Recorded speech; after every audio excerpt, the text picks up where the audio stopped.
This movie kicks off with this guy named Frank Vega. Frank's been through some tough stuff in his life, especially because he's a Vietnam War vet. One day, he's just riding the bus, minding his own business, when he spots two troublemaker kids causing a ruckus on the bus. It kinda takes him back to when he was a kid, living a simple life with his folks. As he grew up, he had a sweetheart, and they promised to get hitched once he came back from the war. But here's the kicker: Frank had to spend a whole 10 years in the Vietnam War. When he finally got back home, he found out that his girl had gone and married another guy and had 2 kids. Man, that must have hurt. So, the heartbroken Frank decides to give the police academy a shot, thinking his military background would help him out. But they turn him down, which is a real bummer. He couldn't find a job anywhere, so he ends up selling hot dogs for most of his life. That's how he made a living, just slinging those dogs. But then things take a turn for the worse. A fancy new hot dog truck rolls into town and steals almost all of Frank's customers. So he's left with no choice but to become a drifter, wandering around with no real home or job. Tough breaks for Frank Vega, that's for sure. Now let's fast forward to the present day. There are these 2 troublemaker kids on the bus, causing a big scene and even trying to harm an old guy. But Frank steps in and saves the old man, giving those troublemakers a good beating. Some folks on the bus recorded the whole thing and shared it on social media. All of a sudden, Frank becomes a big deal after his heroic act goes viral online. They start calling him BadAss, and everybody thinks he's awesome. People even start making t-shirts and graffiti with his face on them. The police even give him a ride around town. But that's not all, folks. Frank and his mom get invited to a talk show, and he's in the spotlight. Sadly, his mom passes away 3 months later, and she leaves him her house and pet dog. Now here's where it gets interesting. Frank's buddy and fellow Vietnam vet, Klondike Washington, moves in with him and hands over a USB flash drive. This flash drive is for Frank's late mom's safe deposit box, but Frank doesn't have a clue what's on it, so he sticks it in the safe for safekeeping. So, one night, Klondike heads out to grab some cigarettes, but he runs into these 2 troublemakers, Terrence and Sebastian. They're after the flash drive Klondike had given to Frank, but Klondike, he tells them a fib, saying he doesn't have it with him. Well, that doesn't sit right with those 2 thugs, and they get into a big argument. Sadly, things take a dark turn, and they end up killing Klondike. Those guys make a quick getaway too. When Frank hears the news about his best friend's death, he rushes over to the morgue to see Klondike's body. He's pretty shaken up and asks the police to dig deep into Klondike's murder and catch the guys who did it. Now here's where it gets tricky. One night, Frank's pal Officer Malark, who's a cop, swings by his place. Officer Malark tries to reassure Frank that the police department is really trying hard to find Klondike's killer. But later, Frank watches the news and sees that the cops have solved other crimes way faster. That doesn't sit right with him, especially when he catches them goofing off at the police station, not doing much about his best friend's murder.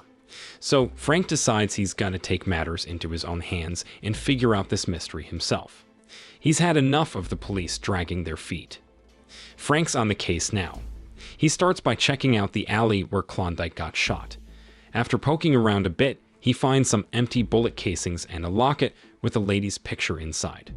Frank thinks, this could be a clue. He takes the bullets and the locket to a pawn shop, and the guy working there tells him that the locket belongs to a fella named Terrence. Inside the locket, there's a photo of Terrence's wife. Now Frank's got an address for this Terrence guy, so he hurries over there. But Terrence ain't home, and according to his wife, he hasn't been home for a whole week. Frank hands the locket back to Terrence's wife and asks her where he might be.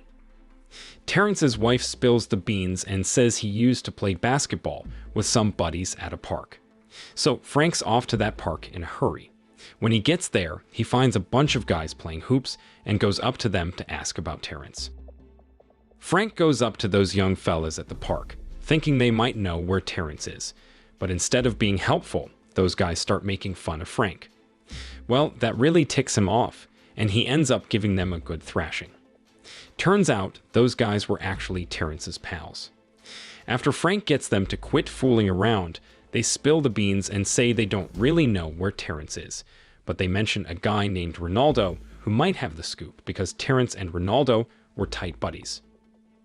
So, Frank makes his way over to Ronaldo's place and meets Ronaldo's roommate. This roommate tells Frank that Ronaldo's hanging out at a bar across town. Frank heads there but runs into some folks at the bar who don't want him there. He's not having any of that, so he has to put a couple of them in their place. Finally, Frank tracks down Ronaldo and gives him a little scare, saying he'll spill the beans about where Terrence is. In the end, Frank gets the lowdown that Terrence is seeing a gal named Tanya. Now we switch over to this big shot gangster boss named Panther. He's actually the guy who's the boss of Terrence and Sebastian, those two troublemakers. Panther's having a real serious chat with Major Williams, who's the crooked mayor in town.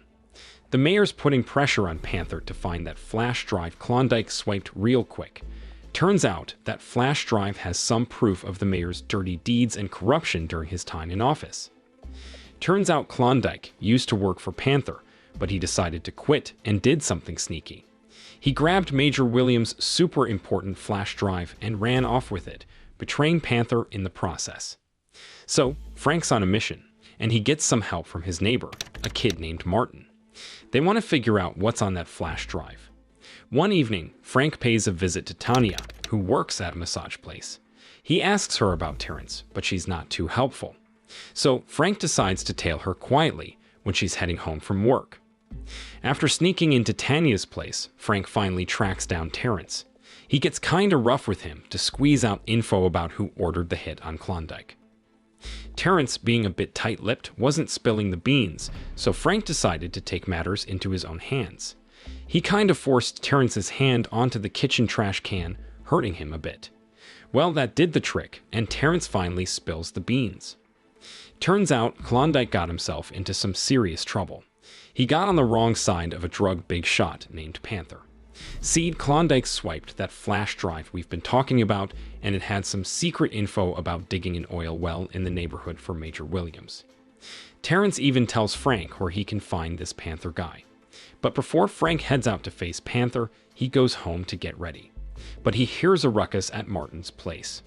Amber, Martin's mom, is having a real bad time with her abusive husband. Frank steps in and saves her from the mess. Because Frank's the hero, Amber invites him over for lunch. Frank doesn't waste the chance, so he puts on his fancy clothes, cleans up nice, and smells great. During lunch, things get pretty cozy, and they're about to share a kiss when Martin Jr. walks in on them. Frank insists that Amber and Martin stay at his place until he fixes her front door. The next day, Frank hands over the flash drive to Officer Malark and then tracks down Panther to his hideout. Panther got wind of Frank coming for him and told his crew to ambush Frank if he didn't bring that precious flash drive. So Frank ends up in a real tough spot. Panther's gang overpowers him and he passes out. They capture him and start doing some terrible things to get him to spill the beans about where the flash drive is hidden. They even hook him up to an electric shock gadget, trying to make him talk. But you know what? Frank's one stubborn guy. He doesn't give in, even when he's getting hurt real bad. Panther gets pretty frustrated with Frank's silence. So he snatches Frank's wallet and finds out where he lives, thinking maybe the flash drive's stashed there with his loved ones. Panther's got his men torturing Frank while he rushes over to Frank's house, thinking he's gonna find that flash drive. But Frank manages to wriggle out of his bindings. He had a little match he got from Amber. Frank lights that match and throws it at some oil drums lying around, setting the whole place on fire, causing a big explosion. Panther makes a run for it, but Frank's not letting him get away that easy. They both swipe buses and start this wild chase, causing a whole bunch of damage to other vehicles along the way. Eventually, they wreck both buses. Now Frank's not giving up. He keeps chasing Panther on foot. Along the way, he bumps into those two troublemakers from the bus earlier. These guys, thinking they can redeem themselves, try to record a video of them beating up Frank on their cell phone.